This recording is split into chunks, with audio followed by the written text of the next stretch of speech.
Bom dia, amados irmãos. Hoje é dia 6 de novembro do ano da graça de 2020. O dia nasceu muito cinzento, com muita chuva. Ah, Aos nossos olhos não é tão agradável como os dias de muito sol, mas também estes são extremamente necessários para a nossa vida e para a nossa subsistência. E são provisão de Deus, são provisão de Deus. Amados, terminando, hoje sendo sexta-feira, terminando um olhar também pelo texto de Tiago, capítulo 2, gostaria de focar particularmente os nossos olhos no último versículo que consideramos e que é também o último versículo deste capítulo, o versículo 26. E termina Tiago este assunto dizendo: porque assim como o corpo sem espírito é morto, assim também a fé sem obras é morta.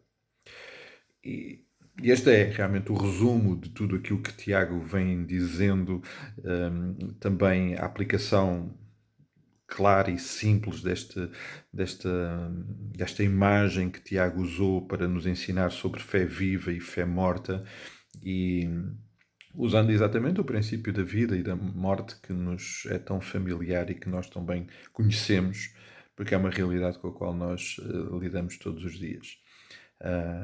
E assim, desta forma simples e clara, comparando com um corpo que tem vida, um corpo que não tem vida, a fé viva, verdadeira, operante, salvadora, é uma fé que tem vida. E a fé que não tem, de facto, essas características é uma fé morta.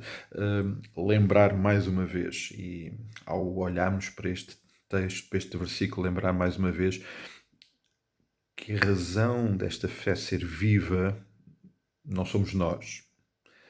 É aquele na qual a nossa fé está fundada, sustentada, e isso foi-nos lembrado já diversas vezes, particularmente no versículo 1 do capítulo 2. Esta nossa fé é em Jesus Cristo, Senhor da Glória. É Ele que torna a nossa fé viva. Não nos enganemos. Mais uma vez, esta expressão bem presente no texto de Tiago. Não está em nós fazer a nossa fé viva, é Ele. Se nós realmente tivermos a nossa fé genuína e verdadeira em Jesus Cristo, então ela vai ser uma fé viva.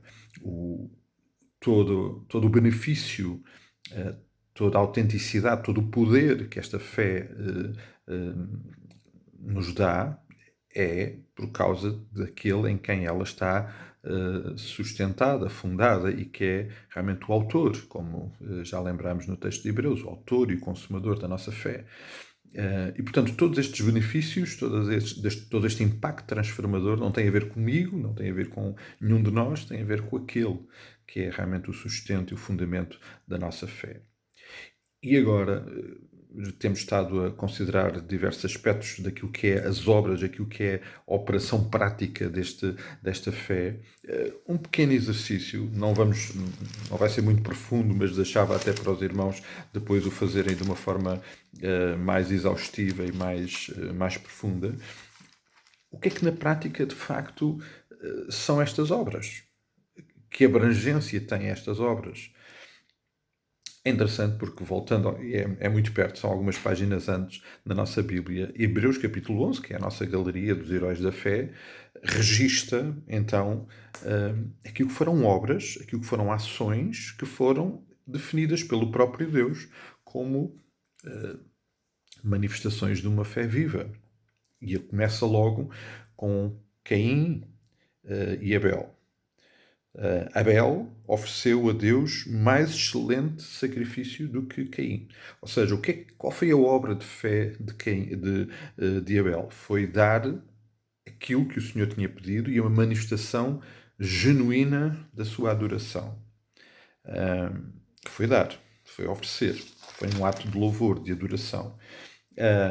Mas se continuarmos por aí mais à frente, por exemplo, temos o exemplo de Noé. O que é que Noé fez como manifestação de uma fé viva? Ele obedeceu, ele ouviu o Senhor, recebeu um mandato e executou uma arca. Bom, se há exemplos práticos de uma fé viva e verdadeira, é a de Noé, que durante todos aqueles anos e perante as evidências de que ele estava louco porque estava a fazer algo que não fazia sentido nenhum, ele manteve-se fiel e, num ato de fé, construiu aquela arca que foi usada por Deus para cumprir os propósitos. Abraão. Temos falado de Abraão, até porque Tiago fala de Abraão. E de facto, Tiago lembra o momento da entrega de Isaac como o ponto mais alto da sua manifestação de fé, mas a verdade é que Hebreus 11 menciona que não foi só esse ato, foi por exemplo, o ter obedecido imediatamente e ter começado a viagem, a mudança para a terra que o Senhor lhe tinha dado, juntamente com Sara também tem a experiência do nascimento de Isaac, porque eles já não tinham idade e Sara era estéril. São tudo manifestações muito interessantes e que nos têm que fazer pensar no que é de facto uma fé verdadeira. Em alguns casos foi dar, noutros casos foi fazer, noutros casos foi esperar, noutros casos foi mudar. Lembramos depois José, por exemplo, que também está mencionado no versículo 22. As evidências, a presença de uma fé viva e verdadeira na vida de José levou, como nós bem sabemos a história dele, a fazer tanta coisa extraordinária, mas acima de tudo a forma como ele lidou com a sua família, mas o texto de Hebreus menciona particularmente o facto de ele ter feito menção do êxodo dos filhos de Israel, bem como a ordem que deu em relação aos seus próprios ossos, como evidências de uma fé verdadeira, uma fé que compreendia os propósitos e os desígnios do Senhor. Moisés, bom, os acontecimentos que são evidência de uma fé verdadeira na vida de Moisés são, por demais, são imensos e por isso está aqui registado uma série de episódios da vida de Moisés que de facto só podem ser resultado de uma fé verdadeira. Mas vamos, se calhar, a um dos episódios e que está referido no versículo 29 como, se calhar, o mais impressionante, a travessia do Mar Vermelho.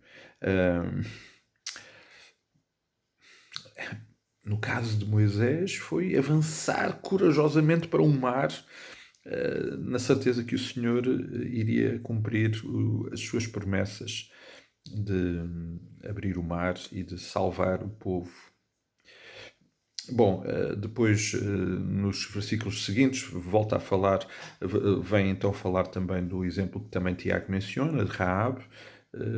Como bem sabemos, o ato de fé verdadeira de Raabe foi acolher aqueles emissários, aqueles espias na sua casa e foi proteger a sua vida, reconhecendo. E porquê é que foi um ato de fé? Porque ela o fez já reconhecendo que era Deus a agir e reconhecendo que os propósitos de Deus estavam a manifestar ali naquele momento e naquela circunstância. Mas depois o versículo 32 diz o seguinte, o autor da carta aos Hebreus: e que mais? Certamente me faltará tempo necessário para referir o que há a respeito de Gideão, Baraque, Sansão, Jefté, Davi, Samuel e dos profetas. Ou seja, o que vamos dizer de uma fé verdadeira? Os atos são tantos, os momentos são tantos, as vidas são tantas.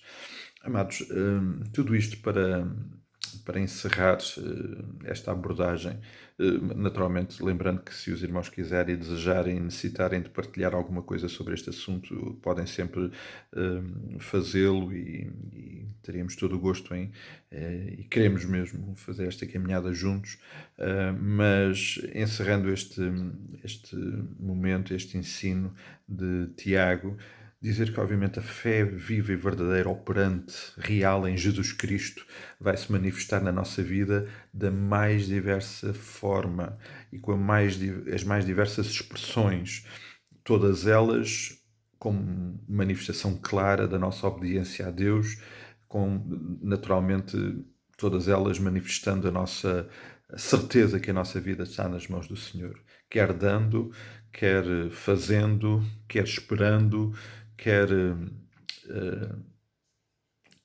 agindo na vida das outras pessoas. A lista é imensa, amados. Tem a ver com tudo aquilo que nós somos, fazemos e dizemos.